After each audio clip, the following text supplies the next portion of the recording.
Move over? Oh, it's the lights. Okay. You remember the movie Apollo 13? All hell's broken loose. They don't know if they're getting home. But they were so concerned about checking out and taking pictures of the far side of the moon. And here they are. They can't get home. But their focus wasn't on getting home. It was seeing what was on the far side of the moon. That is a true enactment, folks. Now I'm going to show you some of the things that are there. Now, so you may have trouble adjusting your eyes to seeing some of this. Some of the things you will not have any trouble whatsoever. These photographs, I was told specifically where to look, were taken by the Lunar Orbiter 4 from August of 1966 to August of 1967. They show so much. Apollo 13, what? Move over? Oh, it's the lights. Okay. You remember the movie Apollo 13? All hell's broken loose. They don't know if they're getting home. But they were so concerned about checking out and taking pictures of the far side of the moon. And here they are. They can't get home. But their focus wasn't on getting home. It was seeing what was on the far side of the moon. That is a true enactment, folks. Now I'm going to show you some of the things that are there. Now so you may have trouble adjusting your eyes to seeing some of this. Some of the things you will not have any trouble whatsoever. These photographs, I was told specifically where to look, were taken by the Lunar Orbiter 4 from August of 1966 to August of 1967. They show so much. I mean, if you know what you're looking for, it's unbelievable. It's unbelievable. You know, and there's no way our astronauts missed this stuff. There's just no way. You know, 21-mile bridges, 7-mile monuments, ships sitting in the middle of craters. I mean, you know, you're going to see it. Okay? I'll tell you what the Andromedans, Morine, and Theseus have said about the moon. And I want to take questions, so I want to get through this. They have said that our moon is an artificial satellite. In fact, it is a spacecraft. Much of the debris on the surface was put there and was built purposely to make it look like what it isn't. Okay, it is hollow, it is metal underneath it, and it has the ability to leave our orbit under its own power. They say it came from Ursa Minor, from a solar system that would have the symbol or would have the name in our language of Chauta. It was one of 4 moons that rotated around the 17th planet. Now it was built. This sounds just like Star Wars. It was built around that 17th planet. It was then put into the tail of a comet and then dragged here. And when it got to this area, it removed itself, and the first place it parked itself in our solar system was the planet that we now know of as Maldek, which is the asteroid belt. Right. It was one of 2 moons that belonged there. Maldek was the first inhabited planet in our solar system. It was very much like Earth. Mars and our planet were terraformed from Maldek, or Malona, or whatever name you want to call it. It was terraformed. In other words, all the plant life and everything that is on the surface and animal life was brought here. It was brought here. You know, science tells us that, you know, everything started with a single cell. The Andromedans laughed at that.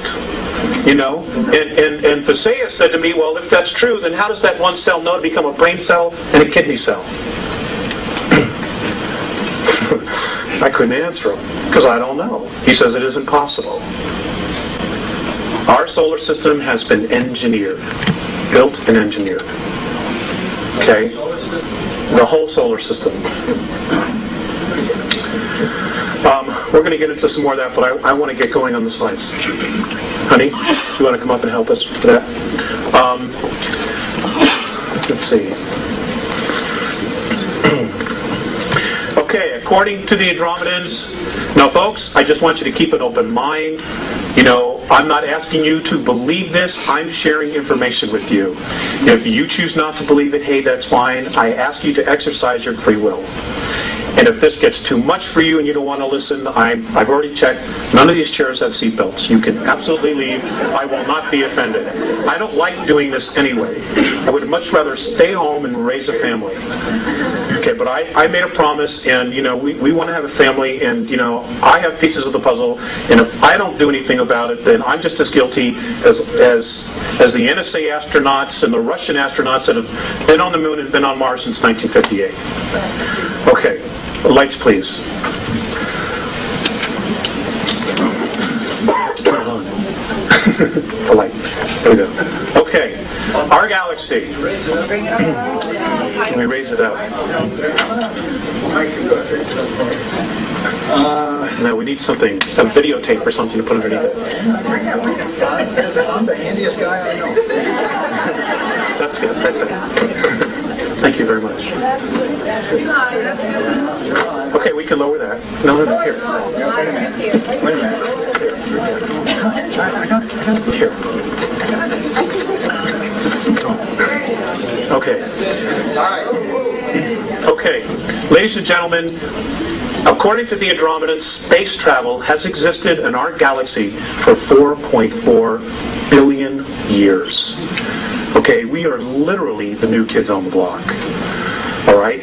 Now, what's interesting about our galaxy is...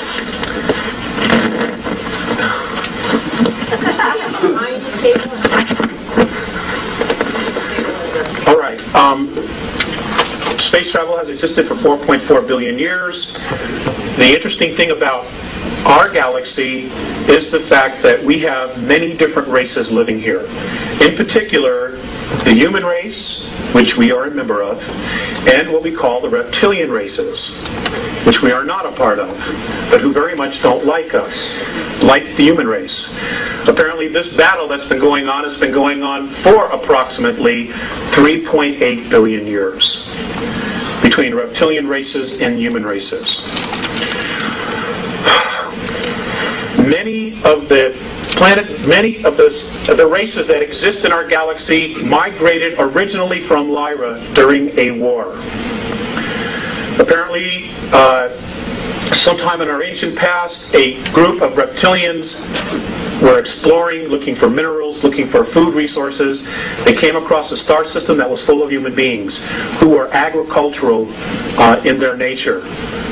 Abundant food, they just had everything together. And the reptilian races, they're called the Seekar.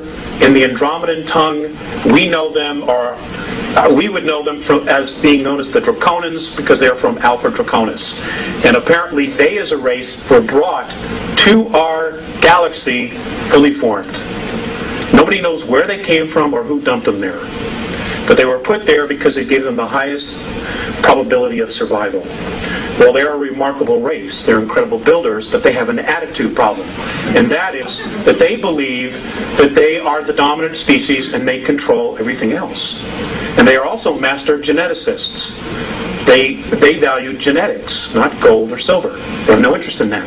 It's life forms. And they try to control life forms through manipulating their genetics. We have also been subject to that. I'm going to try to cover a lot here. Anyway, there was a war. They were attacked. Many of the human races fled to Antares, to the Pleiades, to Cygnus Alpha, to Andromeda, to Cassiopeia, to Sirius, to Procyon, all over. They just scattered to the winds, trying to survive. Next slide, please. This is where our small little area is located. That which we see in the sky, this is where it's located. As you can see, we are in the sticks, the boonies. We really are. And this is why we've been manipulated and messed with so much as a planet and as a race. Because we have been, for the most part, considered insignificant. And then roughly 5,000 years ago, somehow they found out that we were no longer insignificant, and I will tell you why. According to the Andromedans, in our physical form right now, in our genetics, we have within us the DNA of 22 different extraterrestrial races who have come down here and manipulated, who have bred with us, who have tinkered with us, everything imaginable. And that somehow we have all this inside of us. Plus the fact that we're coupled with spirit. And this is something